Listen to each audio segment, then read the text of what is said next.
Hi everyone, welcome to our podcast. Very happy to have Ramesh here. Uh, Ramesh has been one of the key members of the Everest Timers team. He is practically the person who has taught us what sales is, what needs to be done. But something that is very unique about him is he understands telecoms. He understands how to sell into telecoms and what actually telecoms want. So that will be the prime goal today, and that will be the topic of discussions. Welcome, Ramesh, and thank you you. so much for coming all the way from Mumbai for this. Right? Thank you. So I think let's get to the first question, right?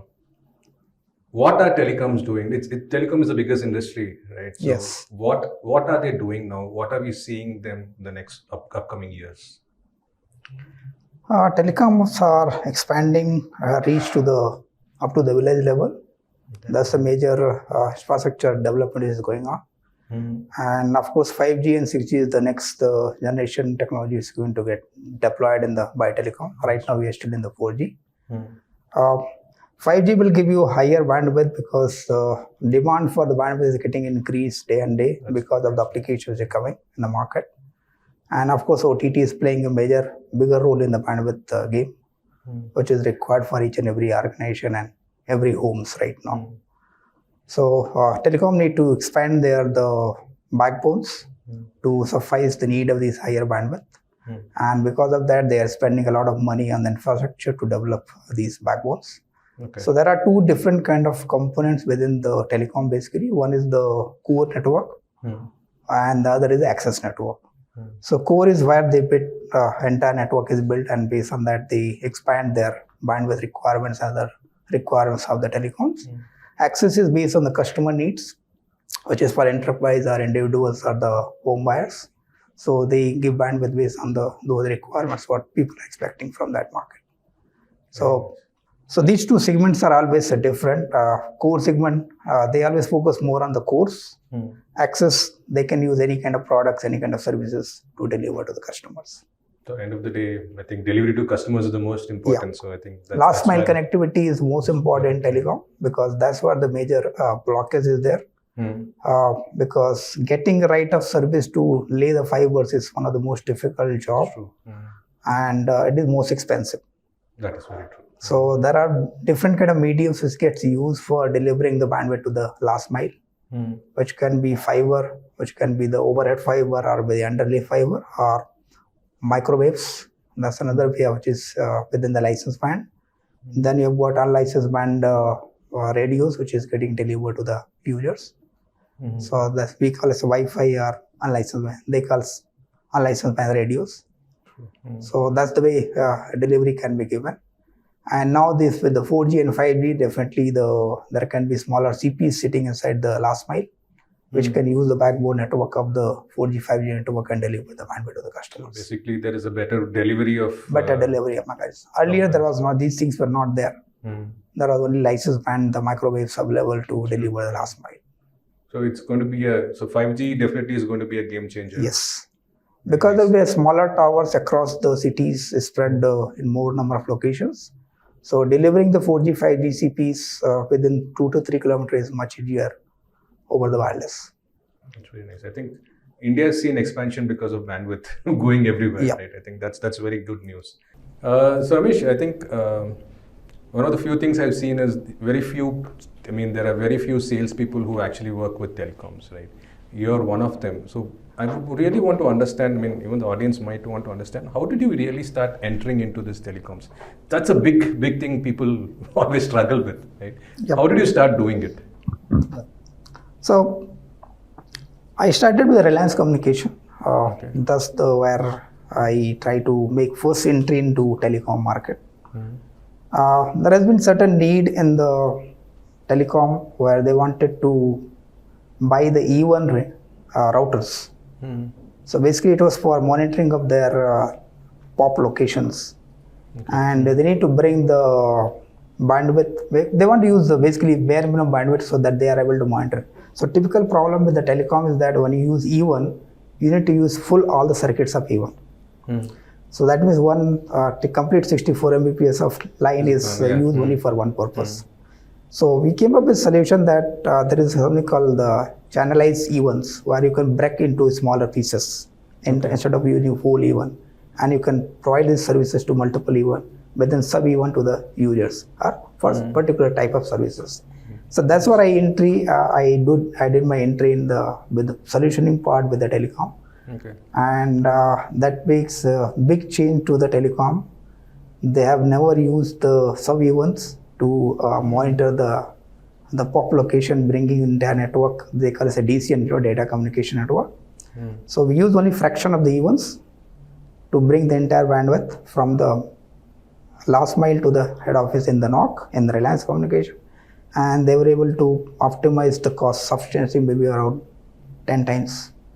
Okay, so I think it's the normal sales pitch. I give you cost optimization. I think cost optimization. That's the main thing. I think cost optimization was the major. That was the reason for winning of those deals also. Okay. Because if you look at Cisco routers, what they were buying earlier, it was costing almost around 1.5 lakh rupee per router per one location. They had to close to 10,000 locations, 10,000 POPs. Okay. So the price was drastically reduced to in the few thousands, I'll say, around 30 to 40,000 rupees from lakhs. It must be crores of saving then. It was multi-million-dollar saving to the telecom for using that products and solutions. Wonderful. So I think, as I said, most important is how do you give value? Yeah, how to give value to the entire ecosystem of that, how the telecom is working. Of course, if you understand how what they are using it and what new things can be put it inside the network so that they can optimize the entire network, that's what the solution works. So wonderful. So what you're saying is look at problems, give innovative solutions, because telecoms are very strong in the technology anyway. So give innovative solutions so that you can start entering small, right? One thing which you usually used to say, I think I would love to hear more about that is, we always enter the telecom from the end. We didn't go into the center, right? And then we slowly move in. That strategy is actually working very well for us. Right? It works for smaller players. The large players don't allow you to get into the core network. True. And if you want to enter into core, you have to go from access layer only.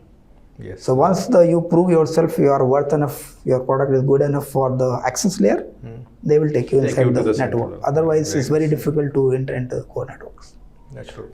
Very nice. So that's the strategy I think you have followed. Yes. You have taught us, and we have followed too. Yes. Right. Wonderful. Ramesh, just to go about a step ahead, right? What are the solutions Everest Timers is uniquely providing at this point of time to telecoms? See, Everest IMS is more focusing on the, again, last mile, because telecoms are providing last mile connectivity to their customers, enterprise as well as government BFSI customers. So the problem what they're facing as a telecom, that they need to give uptime of their links to the enterprise customers or the government customers.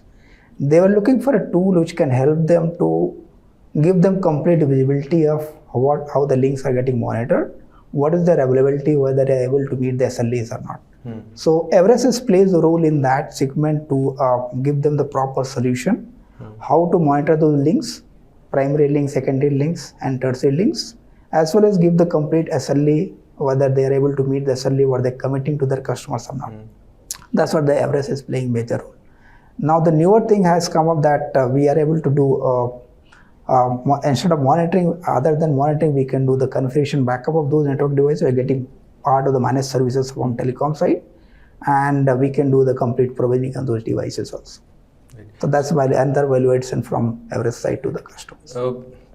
Something that worked well was the overseas piece, right? Basically the service provisioning and things like that, and the SD-WAN piece. Do you want to touch upon those topics? If you look at how the dynamics are changing in the telecom industry or entire IT industry, is that legacy routers are no more required based on the current demand of the customers, where SD-WAN is actually changing the entire way of working of the organizations. So mostly the organizations are looking that they can buy bandwidth from anybody which is available today, because last mile is always challenge for getting up to the customers' locations. So they are able to, they can buy the bandwidth either from the telecoms or they can buy from local ISPs which are available there. They can plug it to their routers, that is SD-WAN routers now. And they should be able to make a complete secure network within their organizations. That's what the SD-WAN is playing major role at present moment. And most of the organizations present in BFSI segment are adopting to the SD-WAN technologies. Because this is making their life easier. Their branches are always scattered across the country at remote locations. Where getting the physical link, reaching up to the location is a very, very difficult one. It takes time, so maybe 3 months, 6 months, or even 1 year also to get the last mile connectivity up to that locations. So that's the reason SD-WAN is playing major role.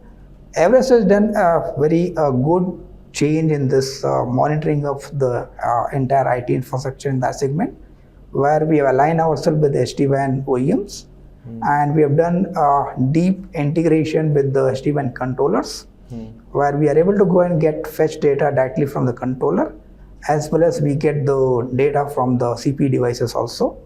And then we have integrated with our ITSM tool to make a complete solution for the SD-WAN monitoring, which makes the complete end-to-end solution for the customers. So they get complete visibility on how their links are there, how their VPN connection from the branch location to the controller is there, what is their availability, as well as they get how much bandwidth are consumed by each and application or the branch-wise application bandwidth getting consumed. So that gives complete visibility on the bandwidth utilization. So fantastic, Ramesh. I think one last question. AI, I mean, it's become the truth. Yes. Right? It's something that we cannot live with. How are you seeing Everest timers use AI? Because we are spending a lot of time in AI ops at this point of time. So basically, how are you seeing that? Once we have already gathered all this data, which is already coming from the monitoring front as well as the NCCM and the ITSM. A lot of data. Right? Lots of data is there. So definitely we need to do something on these lots of data, what predictive analysis we can give to the customers, how they are going to using bandwidth and what will happen in the future, maybe 3 months, 6 months down the line, and how they need to upgrade their bandwidth. Because ultimately upgrading takes time. So they need to plan it in proper way. And there should not be underutilized locations also where you are always spending money. We will predict for the telecom saying 6 months down the line, they predict might have for to... the customers basically, not for the telecom, but prediction will be given to the customer that, okay, you have bought 2 MB bandwidth today, and your continuous utilization is going from last 6 months, maybe average around 70-80%. And based on this algorithm, we can tell you that what will happen in a 6 month or 1 year down the line utilization of yours, based on the data consumption pattern which is coming. And that we can predict what is required, maybe 6 months down the line or maybe 1 year down the line. So basically, we are predicting and telling the customers as well as telecom saying time to upgrade, right? Yeah, time to upgrade. So it's a big cost. It's cost saving. At certain locations, become like you have bought 10 MB bandwidth, but you are using hardly 2 MB there. True. So you are wasting your money there. So that can be used somewhere else. Okay, I think other example which I had very commonly seen is telecoms get a lot of alarms, right? A lot of issues. Yes. I've seen very effectively the suppression algorithms actually telling which is important to concentrate. I think that's another place where we have seen a great amount of yes, and the alarm suppression and alarm correlations that plays a major role in telecom network, because there are too many equipments dependent on the delivering the last mile up to the customers. So alarms will be coming from each and every type of device which is part of the network. And if we don't do proper correlation between those alarms, it becomes very difficult to know that from where the problem is happening.